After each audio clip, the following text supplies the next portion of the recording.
Hello guys, welcome to my channel quiz वाली। आज top 8 question discuss करते हैं आज के।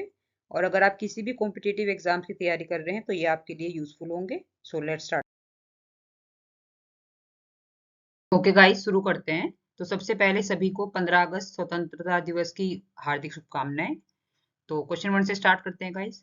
2025 के स्वतंत्रता दिवस की आधिकारिक विषय वस्तु थीम क्या थी? ये क्वेश्चन में ये मतलब एग्जाम में पूछ लिया जाता है।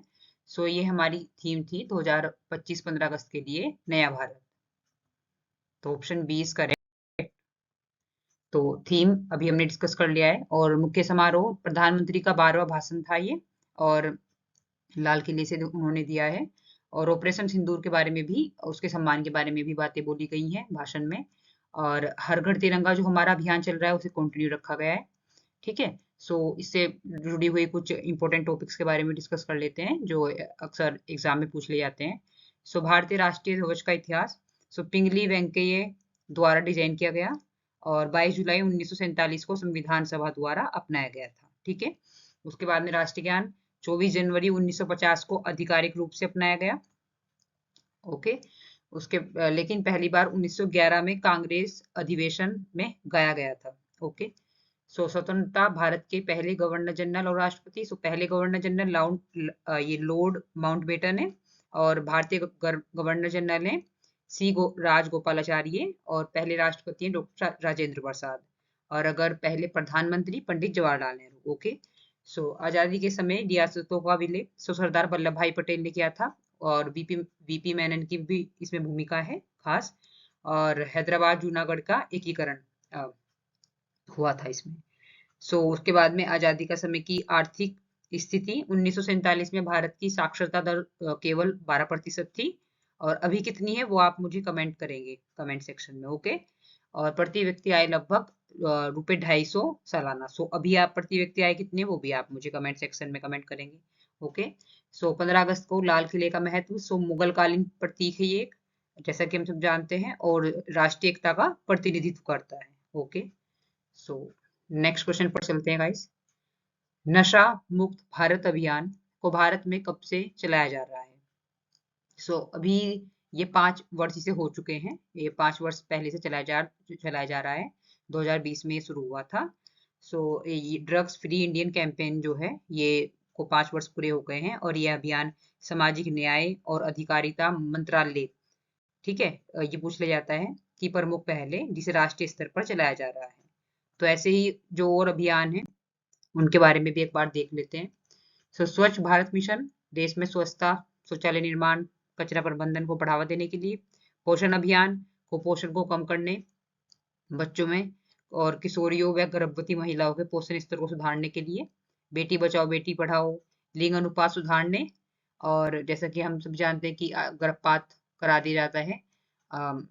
चेक किया जाता है पहले तो कि गर्भ में जो पल रहा है वो बच्चा लड़का है लड़की है। और फिर चेक कराकर उसे अबॉर्शन करा दिया जाता है। तो वो चीज के लिए उसे वो चीज ना हो। और बालिकाओं की शिक्षा को बढ़ावा देने के लिए। ठीक है। फिट इंडिया मूवमेंट, नागरिकों में शारीरिक फिटनेस और स्वस्थ जीवन शैली के प्रति जागरूकता बढ़ाने के लिए। ओके। आयुष्मान भारत योजना, गरीब और कमजोर वर्गों को मुफ्त स्वास्थ्य बीमा और प्राथमिक स्वास्थ्य सेवाएं देने के लिए। उसके बाद में राष्ट्रीय तंबाकू नियंत्रण कार्यक्रम, तंबाकू के सेवन से होने वाले स्वास्थ्य नुकसान को रोकने के लिए। ओके। तो एक बार इन सबको देख लीजिएगा, पढ़ लीजिएगा एक बार और। भारत से 2025 के इक्वेटर प्राइज विजेता कौन थे? ठीक है। ये हैं Bibi Fatima SHG self help group. तो इसके बारे में थोड़ा डिटेल में समझते हैं इक्वेटर प्राइज क्या होता है। सो ये क्या है कि इक्वेटर इनिशिएटिव अवार्ड्स, यह पुरस्कार यूएनडीपी की इक्वेटर इनिशिएटिव द्वारा दिया जाता है जो स्थानीय और आदिवासी समुदायों के पर्यावरणीय प्रयासों को सम्मानित करते हैं। ठीक है। और थीम क्या है 2025 के लिए? नेचर फॉर क्लाइमेट एक्शन, ये आप याद रखेंगे, जिसमें महिला और युवा नेतृत्व वाले प्रयासों को प्राथमिकता दी गई है। ओके। उसके बाद में भारत से विजेता बीबी फातिमा सेल्फ हेल्प ग्रुप है जो कर्नाटक में है। और जिसने दलहन आधारित कृषि, सामुदायिक बीज बैंक और सौर ऊर्जा के माध्यम से 30 गांवों में खाद्य सुरक्षा और जैव विविधता को बढ़ावा दिया है। ठीक है। और इसमें जो पुरस्कार राशि मिलती है वो मिलती है US डॉलर, 10,000 US डॉलर, और जो अगर मैं इंडियन करेंसी में कन्वर्ट करूं तो 8.5 लाख रुपए। ओके, सो आप ध्यान रखेंगे, इसकी थीम ध्यान रखेंगे, और किसे दिया है, इसकी थीम क्या है, ये दो इंपॉर्टेंट क्वेश्चन पूछ लिए जा सकते हैं। Next question guys, jellyfish Bloom का मुख्य कारण क्या माना जा रहा है? तो ये एक फिश का प्रकार है, और जैसे कि आप फोटो में देख रहे हैं, ये एक जगह एकत्रित हो जाती हैं। ठीक है, मतलब जेलीफिश की संख्या का अचानक बहुत तेजी से बढ़ जाना, और ये अक्सर हजारों या लाखों जेलीफिश के झुंड के रूप में देखा जाता है। ठीक है, सो इससे इसका अभी कारण क्या, मुख्य जो कारण माना जा रहा है कि समुद्री तापमान में वृद्धि हुई है। ठीक है, जिससे ये ऐसा कर रही है। ओके, तो इसके कारण और भी कारण है, जैसे भूमध्य सागर की इन्वेजिव प्रजातियों का फैलाव और तटीय मानव गतिविधियां। ओके, सो अभी ये हाल में चर्चा में क्यों है, क्योंकि फ्रांस के एक ग्रेवलाइंस न्यूक्लियर प्लांट है, उसमें 4 रिएक्टर शट डाउन हो गए हैं इसकी वजह से। Okay, next question guys, flash flood का प्रमुख कारण क्या है? सो अभी हम समाचार में भी सुनते हैं कि उत्तराखंड और हिमाचल प्रदेश में कई जगह पर फ्लैश फ्लड की वजह से बहुत ज्यादा हानि हुई है। हाँ, मृत्यु भी हुई है लोगों की, और घर वगैरह भी टूट गए हैं, बिल्कुल गांव के गांव भी एक तरीके से विनाश हो गया है उनका। सो ये उसी से रिलेटेड क्वेश्चन है। सो फ्लैश फ्लड का प्रमुख कारण है बादल फटना। और फ्लैश फ्लड क्या होती है कि अचानक और बहुत कम समय में, आमतौर पर कुछ घंटों के भीतर ही, मतलब कि लोग वहां से जा पाए उसका भी टाइम नहीं मिल पाता है। ठीक है, आने वाली भीषण बाढ़ है जो भारी वर्षा, बांध टूटने या ग्लेशियर झील फटने के कारण होती है। तो भारी वर्षा को हमें पता है, बांध टूट गए हैं, और ग्लेशियर झील फटना, तो ये क्या होता है कि ग्लेशियर के पिघलने से पानी पहाड़ों में जमा होकर झील बनाता है। ठीक है, और वो टूट जाती है, वो फट जाती है, तो पानी नीचे आ जाता है एकदम से। या बादल फटना। ओके, सो नेक्स्ट क्वेश्चन है, BLA, ये बलूचिस्तान लिबरेशन आर्मी है, लिबरेशन आर्मी, और जो ये पाकिस्तान में अपना एक अलग हिस्सा मांगती है कि बलूचिस्तान को एक अलग देश घोषित किया जाए, तो उसके लिए ये संघर्षरत है। ओके, तो इन्हें और मजीद ब्रिगेड को अमेरिका द्वारा किस श्रेणी में शामिल किया गया है?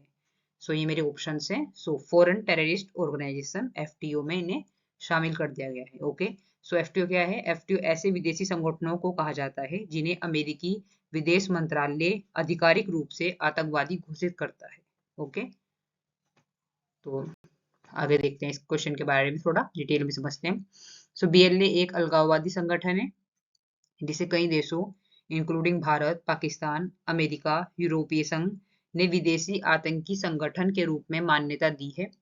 इस समूह का सैन्य हिस्सा मजीद ब्रिगेड भी FTO के रूप में घोषित हुआ है। ओके, सो FTO घोषित होने के बाद में क्या क्या प्रभाव होता है कि संपत्ति फ्रीज की जाती है, फंडिंग रोक दी जाती है, यात्रा प्रतिबंध, कानूनी कार्रवाई की जाती है, अंतर्राष्ट्रीय दबाव, अन्य देश भी प्रतिबंध लगाते हैं। ओके, और अभी हाल ही में किन किन संगठनों को FTO में डाला है, एक बार उनके बारे में समझते हैं, देख लेते हैं। तो ये है हमारा द रेजिस्टेंस फ्रंट, जिन्होंने पहले जो पहलगाम में आतंकी हमला हुआ था उसकी जिम्मेदारी ली थी, लेकिन बाद में इन्होंने टेक्निकल एरर बताकर उससे पीछे हट गए थे कि ये गलती से हो गया है पोस्ट, और ऐसा नहीं, हमने नहीं किया है। ओके, सो ये लश्कर ए तैयबा का प्रॉक्सी है, और अप्रैल 2025 में पहलगाम नरसंहार के बाद अमेरिका ने FTO में घोषित किया था इसे। ओके, BLA और मजीद ब्रिगेड, इसकी मैं अभी बात कर चुकी हूँ। और उसके बाद में मैक्सिकन ड्रग कार्टल्स, ये हैं आपके और मादक पदार्थ तस्करी व हिंसा में लिप्त हैं, फरवरी 2025 में FTO में घोषित किए गए हैं। ओके, थोड़ा या सो आगे क्वेश्चन समझते हैं, डिस्कस करते हैं। या स्वदेशी 2.0 का आधुनिक लक्ष्य क्या है? ओके, सो आधुनिक लक्ष्य क्या है? एक इसकी जो ऑप्शन है करेक्ट, वो है वैश्विक जगत में भारत को निर्माता बनाना। ठीक है, और जो चीजें हम दूसरों देश पर, खासकर चाइना पर बहुत डिपेंड है, वो डिपेंडेंसी कम करना। ओके, सो थोड़ा समझते हैं इसके बारे में। स्वदेशी 2.0 का अर्थ है, यह पारंपरिक स्वदेशी आंदोलन का आधुनिक संस्करण है, और जो अब अलगाव की जंग है, विश्वव्यापी भागीदारी पर, भारतीय नियंत्रण पर आधारित है। इसमें भारत अब सिर्फ बाजार नहीं है, निर्माता भी है। ओके, का संदेश शामिल है। तो इसमें क्या संदेश शामिल है वो आप याद रखिएगा। दूसरा, मेक इन इंडिया इसके जैसी मतलब और जो योजनाएं शुरू की गई हैं या पहले ही शुरू की जा चुकी हैं उनके बारे में देख लेते हैं, क्योंकि ये एग्जाम पॉइंट ऑफ व्यू से इम्पोर्टेंट है।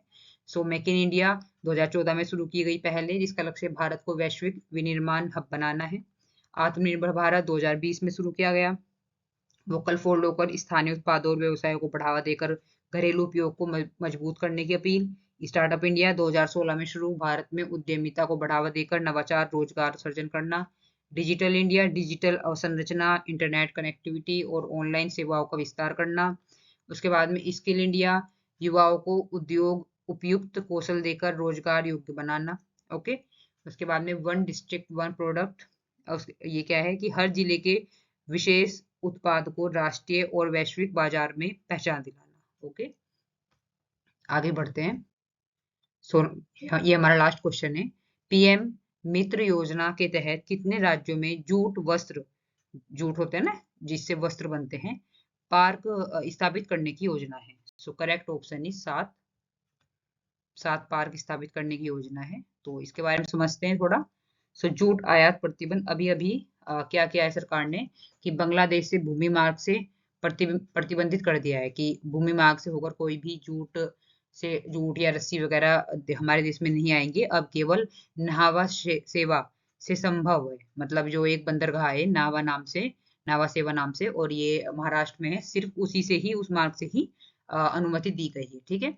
और इसमें एमएसपी दी जाती है जूट में, मतलब तो ये है 5,650 प्रति क्विंटल। और पीएम मित्र स्कीम है ये, इसमें 4,445 करोड़ तक आवंटन और 7 पार्क विकास करने का मैंने भी बताया आपको। उसमें फिर क्या है कि भारत ने बांग्लादेश से आने वाले कुछ जूट उत्पादों और रस्सियों के भूमिगत मार्गों से आयात पर पूर्ण प्रतिबंध लगा दिया है। ठीक है। सो पीएम मित्र योजना, PM mega integrated textile region and apparel scheme. So इसमें है, घोषणा इसकी की गई थी 2021-22 में, और उद्देश्य है कपड़ा उद्योग के लिए एकीकृत और आधुनिक अवसंरचना तैयार करना, जिसमें भारत वैश्विक वस्त्र केंद्र बन सके। ओके। और इसका स्लोगन क्या है? स्लोगन अक्सर एग्जाम में पूछ लिया जाता है। स्लोगन क्या है कि farm to fibre to factory to fashion to foreign. Okay, यानी पूरी सप्लाई चेन को एक जगह जोड़ना। So thank you so much guys, कल मिलते हैं। प्लीज मेरे चैनल को लाइक, सब्सक्राइब और शेयर कीजिएगा। एक बार फिर से आपको स्वतंत्रता दिवस की हार्दिक शुभकामनाएं। Thank you guys.